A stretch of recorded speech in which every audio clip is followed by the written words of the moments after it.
मित्रों, प्रज्ञा पुराण का कथा शुभारंभ देवर्षि नारद और भगवान विश्वम्भर से होती है।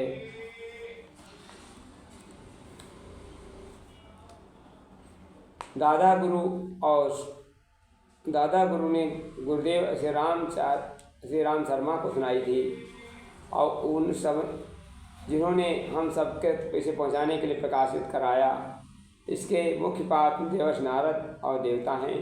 ऋषि भी परहित चिंतन में लगे रहते हैं।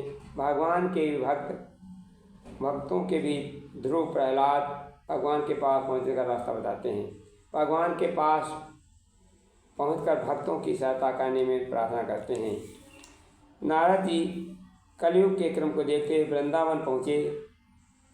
वहाँ दो पुरुष मूर्छित पड़े थे। दुखी होकर नारद के पूछने पर बतलाया है कि हे संत, ये ज्ञान वैराग असमय वृद्ध हो गए हैं, मूर्छित पड़े हैं, इन्हें कैसे दूर किया जाए। नारद जी ने तमाम संतों से पूछा, क्या सत्कर्म करें जिससे इनकी मूर्छा टूटे। कहीं समाधान न मिला तो अंत में बद्री विशाल क्षेत्र में सनकादिक मुनियों की भेंट हुई। उन्होंने सारी बातें सुनी। कहा, नारद जी, आपकी भावना दिव्य है, कलि के प्रभाव से मूर्छित हो गए। ज्ञान वैराग्य की मूर्छा दूर करने के लिए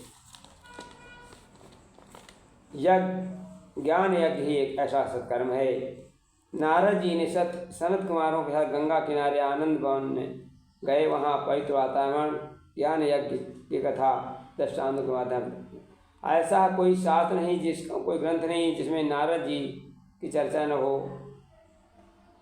वे राम के भी, रावण के भी, कृष्ण के भी, कंस के भी। कंस उनसे राय लेता है देवकी कि किस पुत्र को छोड़ दूँ, किसके मारूं। ऐसा ही महर्षिदार देवर्षि मुख्य पात्र ने प्रज्ञा पुराण का शुभारंभ किया। देवर्षि नारद हुए भक्तों में शिरमौर, परहित चिंतन में निरत उनसा कोई न और। निज स्वार्थ सुखों की चिंता तज वे परहित चिंतन करते थे। सब भक्तों को सन्मार्ग दिखा, उनकी पीड़ा को हरते थे।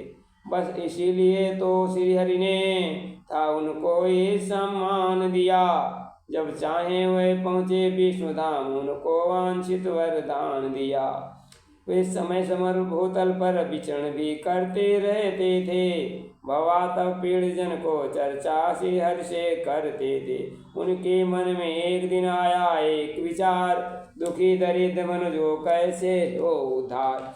देवर्षि नारद भगवान के अनन्य भक्त हुए हैं तो सदैव परहित चिंतन करने लगे रहते थे। भगवान के पास कभी जा सकते थे। प्रज्ञा पुराण में प्रथम श्लोक में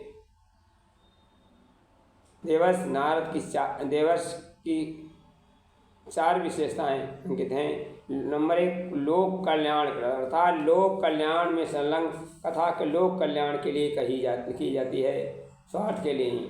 नंबर 2, धर्म धारणा, धर्म में व्याप्त भ्रांतियों को दूर करके सच्चे धर्म का प्रसार करने। नंबर 3, व्रती यायावर, एक स्थान पर नहीं बैठते, घूमते रहते हैं। दीन दुखियों की तलाश 2 घड़ी से अधिक कहीं नहीं बैठते हैं नारद जी। और नंबर 4, अव्याहत गति, किसी भी समय कहीं भी जा सकते हैं। इन समस्त विशेषताओं को विशुद्ध करने देवर्षि नारद भगवान के प्यारे। इनके विषय में पुराण में अनेक कथाएं। एक ऊंची पहाड़ी पर एक मंदिर था। एक मंदिर की मूर्ति ने एक दिन उन रावणी वाली पगडंडी से सहानुभूति दिखाते हुए कहा, बहन, तुम कितना कष्ट उठाती हो, यहाँ आने वाले लोगों को बोझ उड़ाती हो, यह देखकर हमारा जी भर आता है। पगडंडी मुस्कुराती हुई बोली, भक्त को भगवान से मिलाने का अर्थ भगवान से मिलना ही होता है देवी। मूर्ति पगडंडी के इस तरह महानता के नतमस्तक हो गई और इसलिए नारद जी भी भक्तों को भगवान से मिलाने का प्रयास करने में महान कहलाते हैं। एक बार देवर्षि नारायण महामंत्र जपते हुए जा रहे थे। पृथ्वी लोग जा रहे थे। सामने एक देवदूत आ गया। नारद जी ने पूछा, कहाँ जा रहे हो, तुम्हारे हाथ में क्या है। देव ने कहा, मेरे हाथ में भगवान के भक्तों की सूची है, उसमें एक भक्त उसे पृथ्वी पर जा रहा हूँ। देवर्षि ने कहा मुझे दिखा सकते? देव ने उन्हें सूची दिखाई तो देखा उसमें नारद जी का कहीं नाम नहीं थे। नारद जी उदास हो गए, सोचने लगे शायद मुझसे कुछ कमी रह गई। भगवान अप्रसन्न होकर मेरा नाम सूची में काट दिया है। सोचते आगे बढ़े, देखा दूसरा देवदूत आ रहा है। नारद जी को प्रणाम कर रुके। नारद जी ने कहा तुम कहाँ जा रहे हो, तुम्हारे हाथ में क्या है? उसने कहा मेरे हाथ में उन भक्तों की सूची जो भगवान के स्वयं भक्त। नारद ने देखा वो भाव विभोर हो गए और उसमें सबसे ऊपर है। नारद जी ने मन ही मन भगवान को प्रणाम किया, चल दिए पृथ्वी लोक पर विचरण के भगवान का नाम स्मरण करते।